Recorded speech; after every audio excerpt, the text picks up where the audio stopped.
नमः। ऐं महासरस्वत्यै नमः।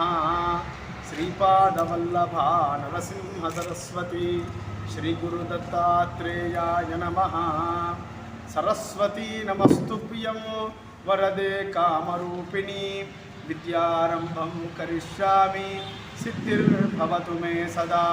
गुरवे सर्वलोकानां विषजे भवरोगिणां निधयेत् सर्वविद्यानां दक्षिणामूर्तये नमः। हर नमः पार्वतीपतये हर हर महादेव हर। శ్రీ జ్యోతిర్వాస్తు విద్యాపీఠం గత 21 సంవత్సరాలుగా అనేక ఆధ్యాత్మిక ధార్మిక సామాజిక సేవా కార్యక్రమాలను నిరంతరం నిర్వహిస్తూ శివరాత్రిని అత్యంత వైభవోపేతంగా ప్రతి సంవత్సరం కొన్ని లక్షల మంది భక్త జనం చేత ఒక అత్యద్భుతమైనటువంటి లింగానికి అభిషేకం చేసుకునేటువంటి అవకాశాన్ని కల్పన చేస్తూ ఉంది.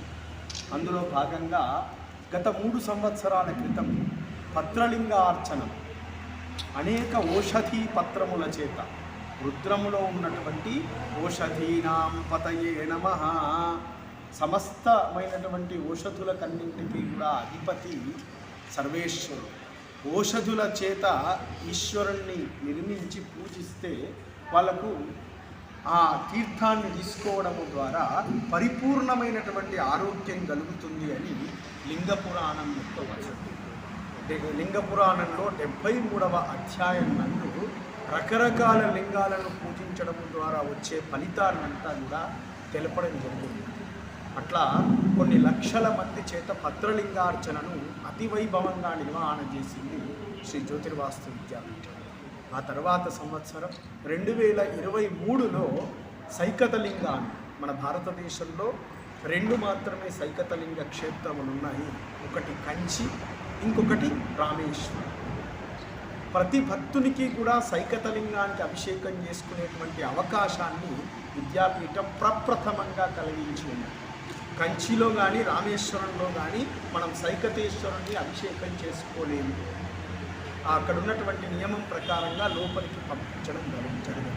ఇక్కడ 158 టన్నుల ఇసుక చేత సైకతలింగాన్ని నిర్మాణం చేసి కొన్ని లక్షల మంది భక్తులకు 1,80,000 మంది అభిషేకం చేసుకుని తరించి ఉన్నారు 2023వ సంవత్సరం. సైకతలింగాన్ని పూజిస్తే మనం చేసినటువంటి పాపమంతా కూడా హరింపబడుతుంది అని మనకి ధర్మశాస్త్రం ప్రబోధించింది.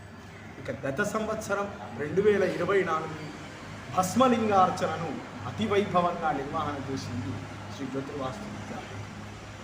123 టన్నుల భస్మము చేత మహత్తరమైనటువంటి 20.6 అడుగుల ఎత్తు కలిగినటువంటి భస్మలింగాన్ని పూజించుకునేటువంటి భాగ్యం, భస్మము చేత భస్మలింగాన్ని అర్చించుకునేటువంటి భాగ్యం కలిగి ఉన్నది. భూలోకంలో ఎన్ని పత్రపుష్పములున్నాయి, అన్ని పత్రపుష్పముల చేత అర్చించిన దానికంటే 1,000,000 రెట్ల ఫలితము భస్మలింగార్చనము ద్వారా కలుగుతుంది అని పురాణ వాంగ్మయమంతా కూడా తెలుపుతూ ఉన్నది. అందుకనే భస్మలింగార్చన చేసింది. ఈ సంవత్సరం రుద్రాక్ష సాక్షాత్ రుద్రాక్ష ఈశ్వరుని యొక్క అక్షముల ద్వారా ఏర్పడినది. అందుకనే శివలింగం రుద్రాక్ష వ్యత్యాసం, పంచాక్షరి రుద్రాక్ష వ్యత్యాసం కాదు. ఎవరైతే రుద్రాక్షను ధరించి ఉన్నారో రుద్రునితో సమానము అని మనకి శివపురాణం చెప్తుంది. కాబట్టి అలౌకిక ఆనందాన్ని, పారమార్థికతను కలిగించేటువంటి ఒక గొప్ప క్రతువుకు విద్యాపీఠం శ్రీకారం చుట్టబోతోంది. 1,000,000 రుద్రాక్షల చేత అతి వైభవమైనటువంటి 18.6 అడుగుల ఎత్తు కలిగినటువంటి అత్యద్భుతమైనటువంటి రుద్రాక్ష లింగాన్ని ఈ సంవత్సరం నిర్మాణం చేసి ఈ రుద్రాక్షలన్నిటినీ కూడా భక్తులకు ఇవ్వడంతో పాటు ప్రసాదంగా ఇవ్వడంతో పాటు ప్రతి ఒక్కరికి కూడా రుద్రాక్ష లింగానికి అభిషేకం చేసుకునేటువంటి అవకాశాన్ని విద్యాపీఠం కల్పన చేస్తూ ఉంది.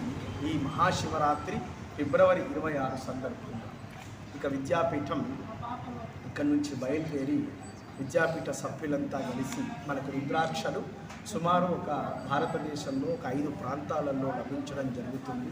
అది వారణాసిలో, తర్వాత ప్రయాగలో, దక్షిణాన ఉన్నటువంటి కుంభకోణం ప్రాంతంలో, రామేశ్వరంలో, ఇట్లా ఒక 5-6 ప్రాంతాలలో మాత్రమే రుద్రాక్షలు లభిస్తాయి.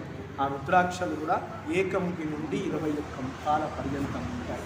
22 రకాల రుద్రాక్షలు ఉంటాయి సుమారుగా.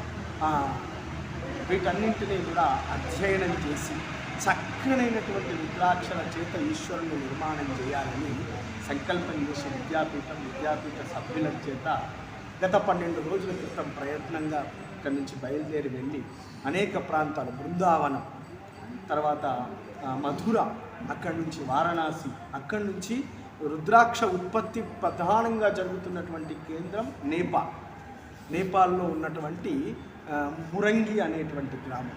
ఆ మురంగి దగ్గరికి వెళ్ళడం జరిగింది. పశుపతినాథ్ తిరిగి మళ్ళీ వారణాసిని దర్శించి సుమారు 1 కోటి రుద్రాక్షలను తీసుకొని రావడం జరుగుతుంది. ఇప్పటికే వచ్చేటువంటి వాహనం కూడా బయలుదేరింది. ఇప్పుడు ప్రస్తుతం జబల్పూర్ దాటి ఉంది. ఇటువంటి రుద్రాక్షలను చూడడమే మహత్వం. ఇప్పటి వరకు మన భారతదేశంలో 15 అడుగుల యొక్క రుద్రాక్ష లింగాన్ని సూరత్ వాస్తవ్యులు నిర్మాణం చేసి ఉన్నారు. దాంట్లో వాడినటువంటి రుద్రాక్షలు 10 లక్షలు. భట్టుభాయ్ అనేటువంటి ఒక మహాప్రవచకుడు, లింగ పురాణం చెప్పేటువంటి ప్రవచకుడు సూరత్లో నిర్మాణం చేసి ఉన్నారు. అది సుమారు 14.5 అడుగుల ఎత్తు కలిగినటువంటి 10 లక్షల రుద్రాక్షల చేత నిర్మాణం చేశారు. శ్రీ జ్యోతిర్వాస్తు విద్యాపీఠం 18.6 అడుగుల ఎత్తు కలిగినటువంటి 1,08,00,000 రుద్రాక్షలను, 21 రకాల రుద్రాక్షలను అందులో ఉపయోగించి ఈ నిర్మాణాన్ని చేస్తుంది. దీనికి సంబంధించినటువంటి వెహికల్ మన సంగారెడ్డికి రావడం, మన ప్రాంతంలో ఇటువంటి కార్యక్రమం జరగడం మన పూర్వజన్మ సుకృత భాగ్య విశేషం. ఈ సంబంధించినటువంటి వెహికల్ సోమవారం ఉదయానికి పిఎస్ఆర్ గార్డెన్ సంగమేశ్వరాలయానికి చేరుతూ ఉంది. ఇక సాయంత్రం ఒక అత్యద్భుతమైనటువంటి వాహన ర్యాలీ ద్వారా కార్లు, బైకులు, వివిధ వాహనాల ద్వారా అనేక మంది రుద్రాక్షలకు స్వాగతం చెప్పేటువంటి రుద్రాక్ష స్వాగతోత్సవాన్ని నిర్వహణ చేస్తుంది విద్యాపీఠం. రుద్రాక్ష ధారణాత్ దేవ రుద్రో రుద్రత్వమాప్నుయాత్ యోవా కోణ నరోభత్వ ధారయే లజ్జనేపివ సర్వపాప వినుర్ముక్తో సమ్యజ్ఞానమవాప్నుయాత్. రుద్రాక్షను చూడడమే మహత్పుణ్యం. రుద్రాక్ష ధారణ సాక్షాత్ ఈశ్వరత్వాన్ని ఇస్తుంది. అటువంటి గొప్పదైనటువంటి 1 కోటి రుద్రాక్షలను ఒక దగ్గర చూసేటువంటి భాగ్యం విద్యాపీఠం మనకు కలగజేస్తుంది. ఈ మహార్యాలి సాయంత్రం 5 గంటల నుండి ప్రారంభించడం జరుగుతుంది. భక్తులందరూ కూడా తమ తమ వాహనాలను తీసుకొని పిఎస్ఆర్ గార్డెన్కు విచ్చేసి ఈ మహత్తరమైనటువంటి రుద్రాక్షలకన్నింటినీ కూడా స్వాగతం పలికి ఆశ్రమం వరకు ర్యాలీలో పాల్గొని పంచాక్షరి నామ జపాన్ని ఉచ్చరిస్తూ జరిగేటువంటి మహా అత్యద్భుతమైనటువంటి శోభాయాత్రలో పాల్గొనవలసిందిగా ప్రతి ఒక్కరిని కూడా ఆహ్వానిస్తూ, అదేవిధంగా తదుపరి ఫిబ్రవరి 26వ తేదీ రోజు, ఫిబ్రవరి 1వ తేదీ రోజు లింగ నిర్మాణం ప్రారంభమవుతుంది. ఇక్కడ అత్యద్భుతమైనటువంటి 18.6 అడుగుల ఎత్తు కలిగినటువంటి లింగాన్ని సుమారు ఉపయోగించేటువంటి 30 టన్నుల రుద్రాక్షల చేత నిర్మాణం చేయడం జరుగుతుంది. ఎవరైతే ఫిబ్రవరి 23వ తేదీ రోజు ఆదివారం మూలా నక్షత్రం సాయంకాల సమయంలో ఆవిష్కృతం కాబోతుంది లింగం. 23 నుండి దర్శన భాగ్యం ఉంటుంది 27 వరకు. 23, 24, 25, 26, 27 5 రోజులు ఈ రుద్రాక్ష లింగానికి అభిషేకం చేసుకునేటువంటి అవకాశం, దర్శనీయ భాగ్యం.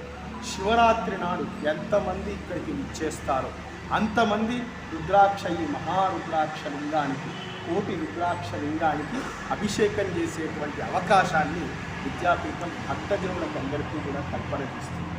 తప్పకుండా అరుదైనటువంటి ఉత్సవాలలో ప్రతి ఒక్కరూ పాల్గొని తరించవలసిందిగా ఆహ్వానిస్తూ హర నమః పార్వతీ పతయే హర హర మహాదేవ అవధూత చింతన శ్రీ గురుదేవ దత్.